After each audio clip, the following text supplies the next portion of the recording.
إن هذا القرآن يهدي للتي هي أقوم.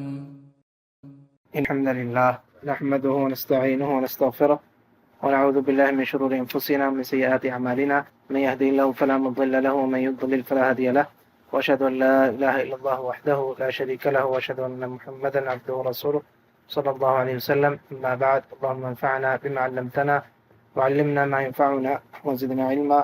رب اشرح لي صدري ويسر لي أمري واحلل عقدة من لساني يفقهوا قولي. سبحانك لا علم لنا إلا ما علمتنا إنك أنت العليم الحكيم.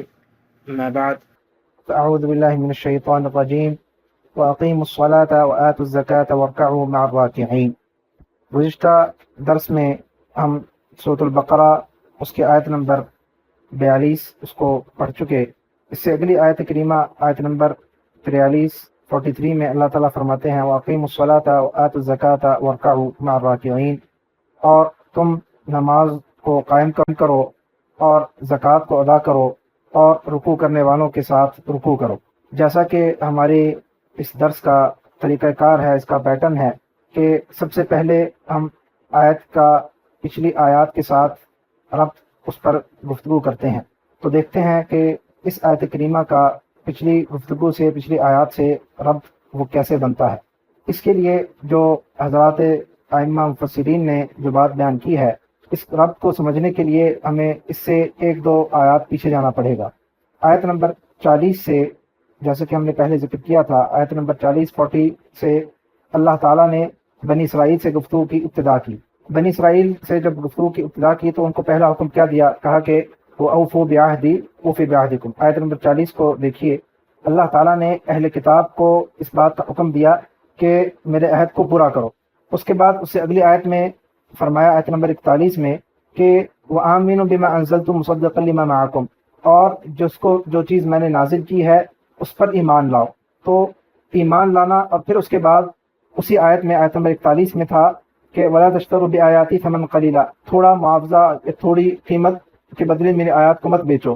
اب وہ جو تھوڑی قیمت کے بدلے آیات کو بیچنا تھا، اس کی تفصیل جو پچھلی آیت ہے اس میں آ گئی، جو ہم نے آیت نمبر 42 پڑھی، کہ اس کی ایک مثال یہ تھی کہ وہ لوگ حق کو باطل کے ساتھ خلط ملط کرتے تھے اور حق کو چھپاتے تھے.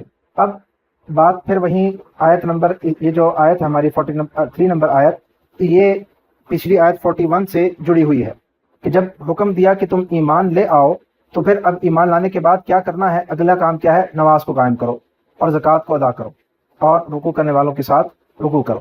تو یہ اس کا سلسلہ کلام بنتا ہے اور یہ ربط بنتا ہے. واللہ تعالی عالم کہ اہل کتاب کو پہلے ایمان لانے کا حکم دیا گیا، اور پھر ایمان لانے کے بعد ان کو کہا گیا کہ ایمان لے آؤ، اور پھر اس کے ساتھ ساتھ صرف ایمان لانا کافی نہیں بلکہ نمازوں کو بھی قائم کرو، زکوٰۃ کو بھی ادا کرو. اور اس کے درمیان میں جو پچھلے آیت گزری ہے وہ اسی کی تفصیل تھی، جو وَلَا تَشْتَرُوا بِآيَاتِي ثَمَنًا قَلِيلًا آیا تھا، اس کی کچھ تفصیل تھی. یہ تقریباً اس کا سلسلہ کلام بنتا ہے اور یہ ربط آیات کا بنتا ہے. واللہ تعالی عالم. اس کے بعد آیت کے جو الفاظ ہیں ان کے معنی پر ہم گفتگو کرتے ہیں. تو اس آیت کریمہ میں اللہ تعالیٰ فرمایا وَأَقِیمُوا الصَّلَاةَ، وَأَقِیمُوا، اور اقیموا یہ فعل امر کا صیغہ ہے، جمع کا صیغہ ہے، اور تم سارے قیام کرو، قائم کرو. کس چیز کو قائم کرو؟ الصلاۃ، نماز کو. اور نماز کو قائم کرنا، اس کے حوالے سے تفصیلی گفتگو سورہ بقرہ ہی کی ابتدائی آیات میں گزر چکا. اس حوالے سے جو اس کے الفاظ کے معنی ہے، نماز کو قائم کرنا کیوں کہا گیا، یہ تفصیل گزر چکی ہے. اس کے بعد فرمایا وَآتُوا الزَّکَاةَ، وَآتُوا، اور آتو یہ بھی پھر فعل امر کا صیغہ ہے، جمع کا صیغہ ہے. آتو تم دو یا ادا کرو. الزکاۃ کس چیز کو؟ زکوٰۃ کو. زکوٰۃ یہ لفظ غالباً پہلی دفعہ آیا ہے، اس کے معنی کو سمجھنے کی ضرورت ہے. لفظ زکوٰۃ لغوی طور پر اس کے دو معنی ہے، ایک لغوی معنی ہے، ایک اصطلاحی معنی ہے. تو لغوی معنی اس کا کیا ہے؟ زکوٰۃ، اس کے معنی جو علماء نے بیان کیے کہ اس میں زیادتی کا معنی پایا جاتا ہے. اس لفظ زکوٰۃ، زکا یزکو، یہ اس سے ماخوذ ہے، اس کا روٹ ورڈ ہے. اور اس لفظ کے جتنے بھی صیغے آتے ہیں اس میں بنیادی طور پر 2 یا 3 معنی پائے جاتے ہیں. ایک معنی جو بھی زکا یا اس سے لفظ نکلتا ہے اس کا معنی ہوتا ہے زیادتی کے، اضافے کے. نما ینمو اس کا ترجمہ کیا تھا، اس کی تفسیر کی جاتی ہے. کسی بھی چیز میں اضافہ ہونا، تو اس کے لیے عربی میں لفظ کہا جاتا ہے کہ اس میں اضافہ ہوا، اس میں بڑھوتری ہوئی ہے تو اس کے لیے زکوٰۃ کا لفظ استعمال ہوتا ہے۔ نمبر 2، اس کا لغوی طور پر جو معنی ہے وہ پاک کرنے کے معنی میں آتا ہے۔ زکوٰۃ کا لفظ بولا جاتا ہے کسی چیز کو پاک کرنے میں، یہ بنیادی طور پر اس کے معنی بیان کیے گئے ہیں۔ یہ تو اس کا لغوی معنی تھا۔ اصطلاحی معنی زکوٰۃ کا وہ معروف ہے کہ وہ ایک ارکان اسلام میں سے ایک رکن ہے، اور اس کے تفاصیل جو ہے وہ احادیث شریفہ میں آئی ہیں کہ ایک سال میں ایک دفعہ یہ انسان کے مال پر جو نصاب کے برابر ہو، نصاب سے کو پورا آتا ہو، اس کے اوپر زکوٰۃ ادا کی جاتی ہے۔ وہ نصاب کیا ہے اور کس کس مال میں زکوٰۃ دی جاتی ہے، کتنی دی جاتی ہے، اس کی تفصیل یہ اس وقت ہماری گفتگو کا موضوع نہیں ہے، اور یہ عام طور پر لوگوں کو معلوم ہوتا ہے۔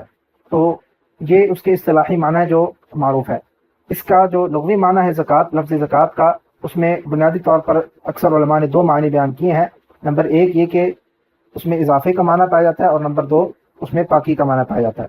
اور زکوٰۃ کو جو ہم ادا کرتے ہیں، جو اس کا اصطلاحی معنی ہے، اس کو زکوٰۃ کیوں کہا جاتا ہے؟ اس لیے کہ نمبر 1 اس میں اس کی وجہ سے مال میں اضافہ ہوتا ہے۔ اب یہاں پر لوگ سوال کریں گے کہ زکوٰۃ تو مال میں سے کچھ دیا جاتا ہے، نکالا جاتا ہے، اس میں سے کمی ہوتی ہے، بظاہر فزیکلی تو اس میں مال میں کمی ہو رہی ہے، لیکن حقیقت میں اللہ تعالیٰ نے اس کو زکوٰۃ کہا ہے کہ یہ کمی نہیں ہے، بلکہ اس سے آپ کا مال اس میں اضافہ ہوگا۔ کس طرح سے کہ اللہ تعالیٰ اس مال میں برکت ڈال دیتے ہیں۔ تو زکوٰۃ کوئی شخص اپنے مال سے ادا کرتا ہے تو اس کے مال میں اضافہ ہوتا ہے، اسی لیے اس کو زکوٰۃ کہا جاتا ہے، کیونکہ اللہ تعالیٰ اس کے مال میں برکت ڈال دیتے ہیں۔ اور اسی طرح جو طہارت کا معنی ہے، پاکی کا معنی ہے، وہ بھی اس میں زکوٰۃ کے جب ہم ادا کرتے ہیں اس میں پایا جاتا ہے کہ اس سے انسان کا مال پاک ہو جاتا ہے، اور اسی طرح اس کا نفس، اس کا بھی تزکیہ ہوتا ہے۔ اسی لیے تزکیہ نفس جو ہم بولتے ہیں وہ بھی طہارت کے معنی میں آتا ہے، اسی لیے اس کو تزکیہ کہا جاتا ہے کہ نفس کو پاک کرنا۔ تو یہ لفظ زکوٰۃ کے اختصار سے معنی ہے۔ اس کے بعد اگلا لفظ ہے ورکعوا، اور تم رکوع کرو۔ یہ بھی فعل امر کا صیغہ ہے، جمع کا صیغہ ہے، رکوع کرنا۔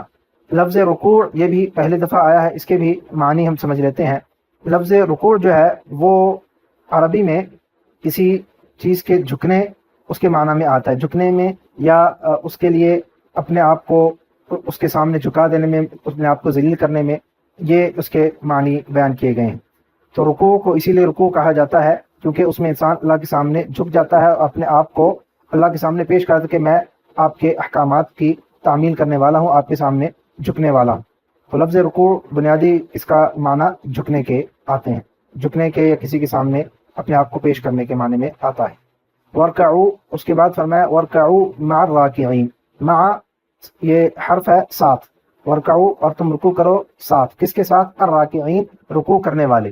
راکعین، راکع کا جمع ہے، راکع اسم فاعل ہے، رکوع کرنے والا، راکع کا معنی ہے رکوع کرنے والا، راکعین اس کا جمع ہے رکوع کرنے والے۔ یہ اس آیت کے جو الفاظ تھے اس کا اختصار سے ان کے معنی تھے۔ اس کا ترجمہ ایک دفعہ پھر سن لیجئے اور پھر اس کے بعد ہم اس کی تفسیر کی طرف جاتے ہیں۔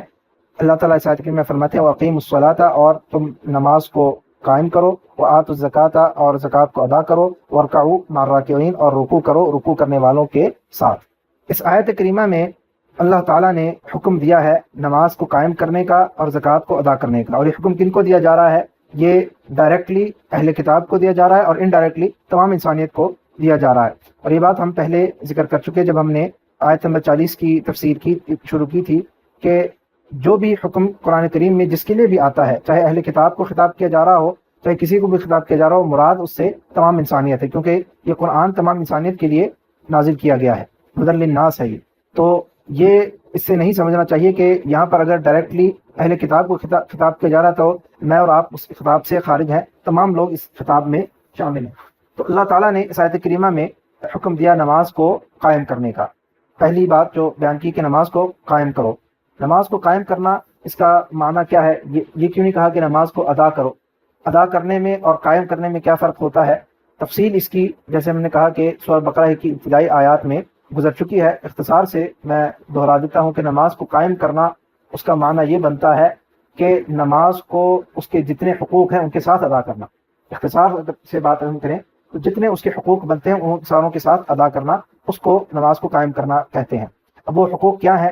یہ نماز کو خشوع و خضوع کے ساتھ ادا کرنا، اس میں خالص اللہ کی رضا کے لیے کرنا، اس کو اس کے وقت پر ادا کرنا، نبی کریم صلی اللہ علیہ وسلم کے بتائے ہوئے طریقے کے مطابق، سنت کے مطابق ادا کرنا، اس کے ارکان کو، رکوع سجود کو پورا کرنا، اور اسی طرح جتنے بھی اس کے فرائض اور جتنے بھی اس کے حقوق ہیں ان کو ادا کرنا، یہ نماز کو قائم کرنے میں شامل ہے۔ اور مرد حضرات کے لیے اس میں یہ چیز بھی شامل ہوتی ہے کہ مرد حضرات کے لیے اس میں یہ بھی چیز شامل ہوتی ہے کہ وہ جماعت کے ساتھ اس کو ادا کریں۔ یہ تمام چیزیں نماز کو قائم کرنے میں شامل ہیں۔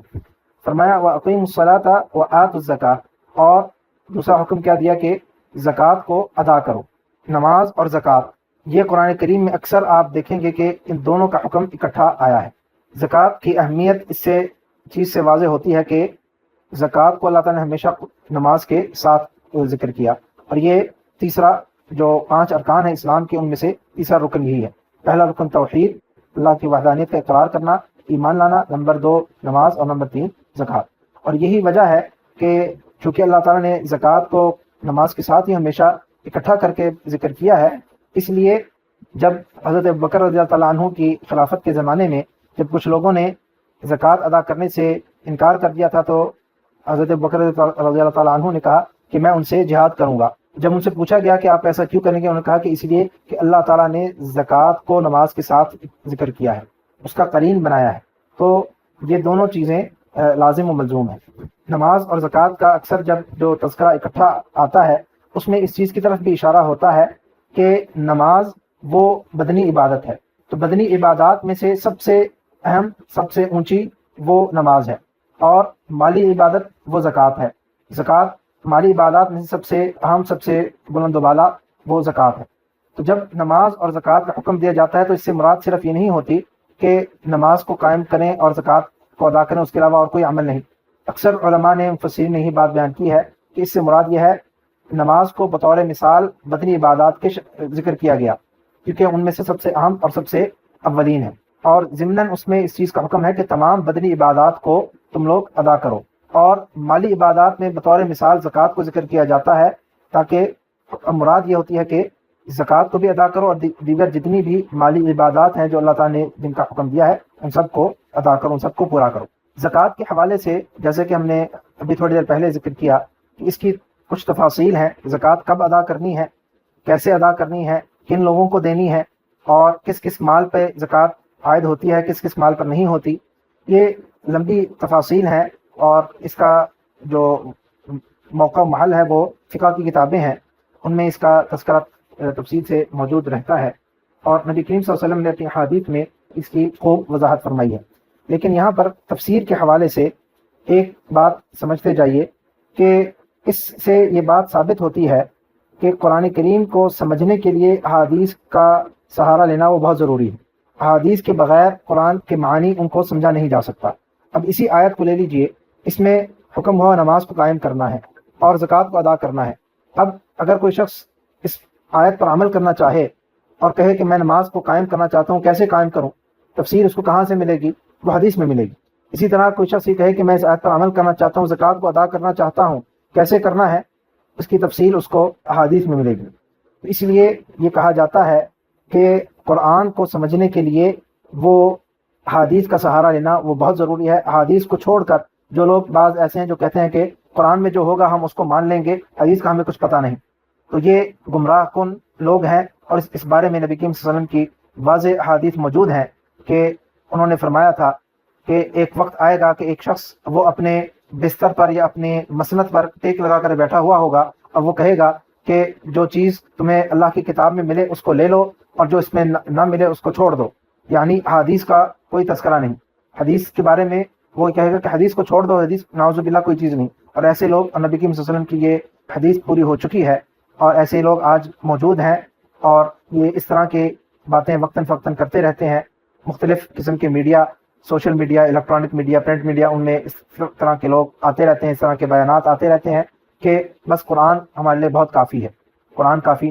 اگر آپ دین کی بات کرتے ہیں، آپ یہ کہتے ہیں کہ میں دین پر میں نے عمل کرنا ہے، ہاں اگر آپ اپنی مرضی کرنی ہے تو پھر نہ آپ کو قرآن کی ضرورت ہے نہ حدیث کی ضرورت ہے۔ لیکن اگر اللہ کے نازل کردہ دین پر عمل کرنا ہے تو خالی قرآن کو پڑھ لینا وہ کافی نہیں۔ جب تک کہ آپ احادیث کو نہیں سمجھیں گے تب تک قرآن پر عمل کرنا ممکن ہی نہیں ہے، اور یہ آیت کریمہ اس کی ایک واضح مثال ہے۔ اس کے بعد آیت کا جو تیسرا ٹکڑا ہے اس میں کیا فرمایا؟ وَارْكَعُوا مَعَ الرَّاكِعِينَ، اور تم رکوع کرو رکوع کرنے والوں کے ساتھ۔ اس میں یہ جو کہا گیا کہ رکوع کرو رکوع کرنے والوں کے ساتھ، اس سے مراد یہ ہے کہ نماز کو جماعت کے ساتھ ادا کرو، جماعت کے ساتھ ادا کرنے کا یہاں پر حکم دیا گیا ہے، کیونکہ رکوع کرو رکوع کرنے والوں کے ساتھ، اس سے اور چیز کوئی اور مراد ہو نہیں سکتی۔ ایک اور بات اسی ٹکڑے کے حوالے سے کہ یہاں پر سوال یہ پیدا ہوتا ہے کہ اللہ تعالیٰ نے خاص طور پر رکوع کا ذکر کیوں کیا، سجدے کا ذکر کیوں نہیں کیا، قیام کا ذکر کیوں نہیں کیا، یا نماز کے جو دیگر ارکان ہیں ان کا تذکرہ کیوں نہیں کیا؟ اس حوالے سے دو باتیں ہیں۔